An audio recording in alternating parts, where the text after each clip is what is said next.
Amma ba'du, jamaah sekalian yang dirahmati Allah. Rasulullah sallallahu alaihi wasallam pernah menyampaikan, al-haya'u minal iman. Malu adalah sebagian daripada iman. Profesor Hamka dalam tasawuf modern juga menyampaikan bahwa malu adalah buah tertinggi dari keimanan. Maka apa yang saya sampaikan tadi mudah-mudahan menjadi bahan renungan bagi kita. Kita hendaknya menjaga rasa malu kepada Allah Subhanahu wa taala. Malu terhadap diri sendiri dan malu terhadap orang lain. Tapi yang paling penting adalah malu kita kepada Allah Subhanahu wa taala. Karena malu kepada Allah adalah dilandasi dengan iman yang kemudian akan membawa kepada rasa malu kita kepada diri sendiri dan juga kepada orang lain. Inilah sebagai kesimpulan dan harapan, mudah-mudahan kita bisa menjaga rasa malu kita sehingga kita akan dipertemukan dengan Allah Subhanahu wa taala kelak. Amin ya rabbal alamin. Alhamdulillahilladzi anzala as-sakinata fi qulubil mu'minina liyazdadu imanan. Asyhadu an la ilaha illallah wa asyhadu anna Muhammadan abduhu wa rasuluh. Allahumma salli ala Muhammad wa ala ali Muhammad kama sallaita ala Ibrahim wa ala ali Ibrahim wa barik ala Muhammad wa ala ali Muhammad kama barakta ala Ibrahim wa ali Ibrahim fil alamin innaka Hamidum Majid. Ayyuhal ikhwan, taqullaha haqqa tuqatih wa la tamutunna illa wa antum muslimun. Sadaqallahul azim. Amma ba'du. Jamaah Jumat yang dirahmati Allah, marilah pada kesempatan ini kita meningkatkan rasa syukur kita kepada Allah Subhanahu wa taala atas segala nikmat karunia yang diberikan Allah kepada kita, sehingga kita masih bisa menunaikan di antara sekian banyak kewajiban, yaitu sholat Jumat dengan berjamaah. Mudah-mudahan amal ibadah kita senantiasa diterima Allah Subhanahu wa taala. Amin ya rabbal alamin. Selanjutnya kami selaku khatib mewasiatkan kepada diri kami dan umumnya kepada jamaah sekalian, marilah kita meningkatkan iman dan takwa kita kepada Allah Subhanahu wa taala dengan cara berupaya semaksimal mungkin untuk melaksanakan perintah-perintah Allah dengan dibarengi meninggalkan larangan Allah Subhanahu wa taala. Dengan demikian insyaallah kita akan termasuk golongannya orang-orang yang bertakwa, orang-orang yang dimuliakan Allah Subhanahu wa taala. Jemaah yang dirahmati Allah, pada kesempatan ini izinkan saya menyampaikan khutbah singkat dengan judul atau tema yaitu rasa malu.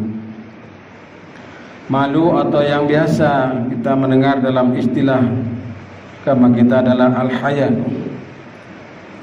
adalah sifat atau perasaan yang menimbulkan keengganan melakukan suatu perbuatan yang rendah dan tidak baik.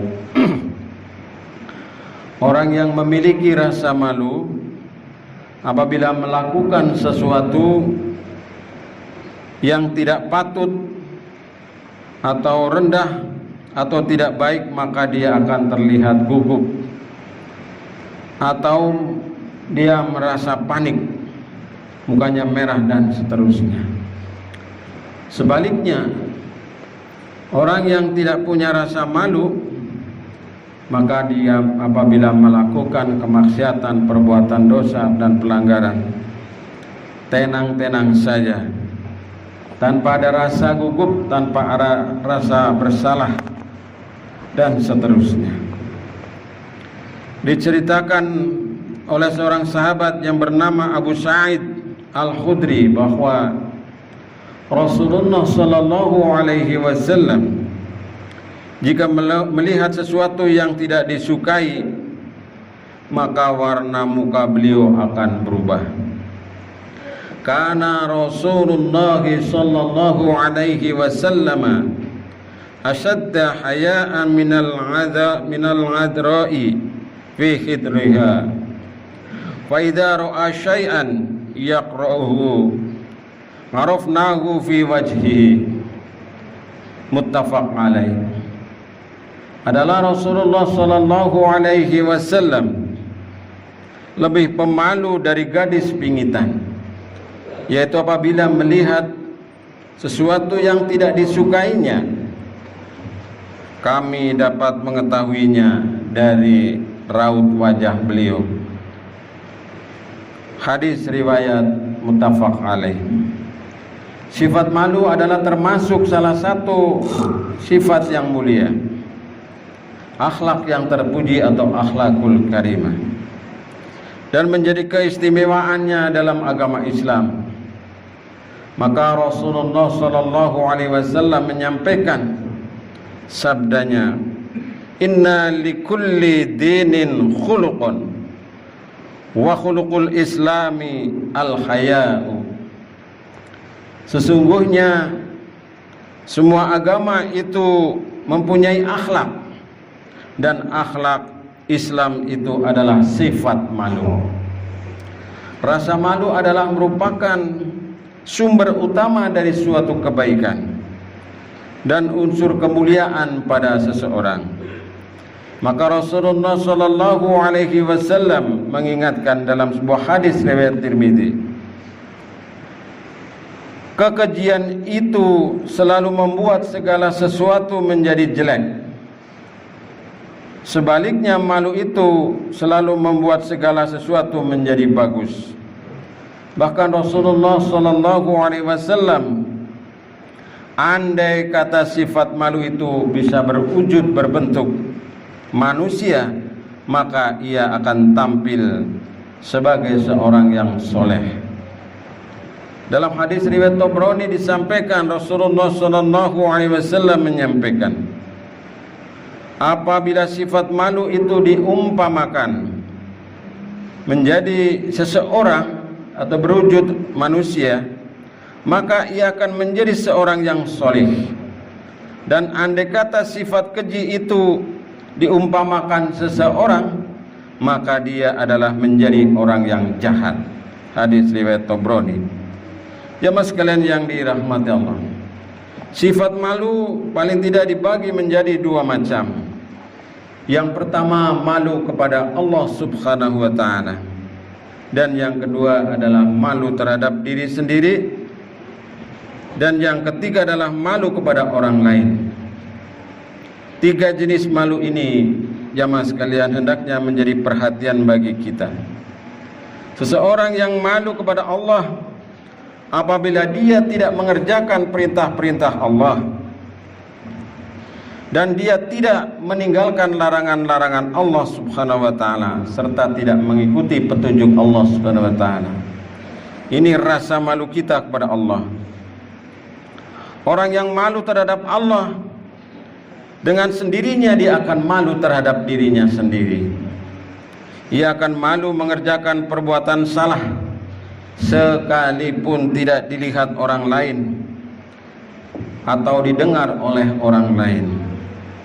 Penolakan datang dia dari dalam dirinya sendiri. Ia akan mengendalikan hawa nafsunya dari keinginan-keinginan yang tidak baik. Ia akan mengendalikan keinginannya untuk mengerjakan perbuatan yang menyebabkan menjadi rendah. Ia akan tertahan dan akhirnya ia akan membatalkan keinginannya untuk berbuat maksiat, berbuat dosa, karena ia malu terhadap dirinya sendiri. Maka setelah dia malu terhadap dirinya sendiri, tentunya saja ia malu terhadap orang lain. Ketiga rasa malu, yaitu malu kepada Allah, kepada diri sendiri, dan kepada orang lain. harus kita tumbuhkan di dalam diri kita masing-masing. Pada seorang muslim, kepada kita, kepada generasi kita, lebih malu lagi kita terhadap Allah Subhanahu wa taala. Karena malu terhadap Allah Subhanahu wa taala inilah yang akan menjadi sumber dari dua jenis malu yang selanjutnya. Dan malu kepada Allah adalah malu yang bersumber dari keimanan. Keyakinan bahwa Allah Subhanahu wa taala Maha melihat, selalu mengawasi dan selalu mengetahui apa yang kita kerjakan. Jamaah sekalian yang dirahmati Allah, oleh karena itu malu adalah salah satu dari refleksi keimanan kepada Allah. Bahkan malu dan iman akan menjadi selalu hadir bersama-sama. Apabila salah satunya hilang, maka bisa jadi yang lain itu menjadi hilang. Semakin kuat iman seseorang, maka akan semakin tebal pula rasa malunya kepada Allah Subhanahu wa taala. Jamaah yang dirahmati Allah, lalu bagaimana akibatnya jika sudah hilang rasa malu itu? Rasa malu berfungsi mengontrol dan mengendalikan seseorang dari segala sikap dan perbuatan yang dilarang oleh agamanya.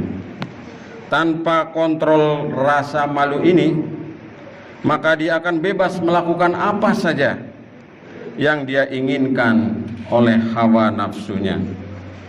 Maka Rasulullah menegaskan, sesungguhnya di antara yang didapat oleh manusia dari kata-kata kenabian yang pertama ialah, jika engkau tidak lagi mempunyai sifat malu, maka berbuatlah sekehendak hatimu. Hadis riwayat Bukhari.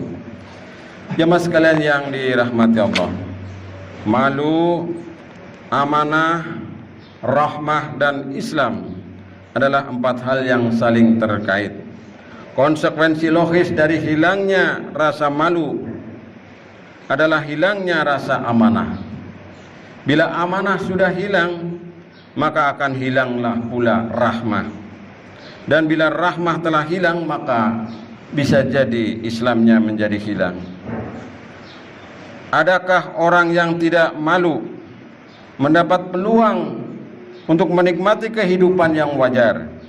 Kita yakin tidak, kecuali di tengah-tengah masyarakat yang juga sudah kehilangan rasa malu. Maka bila seseorang tidak punya rasa malu, bagaimana mungkin dipercaya untuk mengurusi materi? Karena dia tidak akan malu-malu menyelewengkannya. Bagaimana mungkin membuat janji dengannya? Sebab dia tidak akan malu-malu untuk melanggarnya. Bagaimana mungkin diserahi suatu tanggung jawab? Karena dia sudah tidak malu untuk mengabaikannya atau mengkhianatinya. Maka pada akhirnya orang yang tidak punya rasa malu akan mengalami kesusahan, mengalami kepailitan dan kebinasaan, kehancuran. Dan kalau sifat malu itu juga hilang dari masyarakat, maka masyarakat itu pun akan mengalami kehancuran dan kebinasaan. Demikianlah jamaah sekalian yang dirahmati Allah, sekelumit tentang rasa malu ini. Mudah-mudahan kita dapat menjaga rasa malu kita, malu terhadap Allah, malu terhadap diri sendiri, dan malu terhadap orang lain. Semoga Allah Subhanahu wa taala memudahkan langkah kebaikan kita. Amin ya rabbal alamin. Barakallahu li wa lakum fil Qur'anil azim wa nafa'ani wa iyyakum bima fi minal ayati wa dzikril hakim. Aqulu qawli hadza astaghfirullahal azim. Innahu huwal ghafurur rahim.